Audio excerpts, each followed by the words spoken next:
ক্রিকেটের শতবর্ষের রেখায় অনেক বিন্দুর মাঝে লাল সবুজের তো ওই একটাই আমি যে স্থায়ী অমাবস্যার রাতের ওই জ্যোৎস্নার আলো, যে মৃদু হলেও অন্ধকারে পথ দেখিয়েছে বাংলাদেশের ক্রিকেটকে। আমি যে বর্ষার বাতাসে মুকুলিত বসন্ত, আমি ক্রিকেটের পংক্তিমালায় নতুন এক মাত্রা। আমার নাম সাকিব আল হাসান। আমি বাংলাদেশের ক্রিকেটের সূর্যোদয়। বাংলাদেশের ক্রিকেট যদি একটা কাব্যগ্রন্থ হয় তাহলে এর সনেট বা চতুর্দশপদী সাকিব আল হাসান।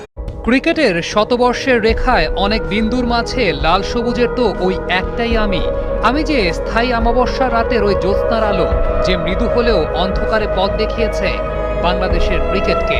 আমি যে বর্ষার বাতাসে মুকুলিত বসন্ত, আমি ক্রিকেটের পংক্তিমালায় নতুন এক মাত্রা। আমার নাম সাকিব আল হাসান।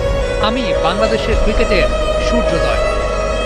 বাংলাদেশের ক্রিকেট যদি একটা কাব্যগ্রন্থ হয় তাহলে এর সনেট বা চতুর্দশপদী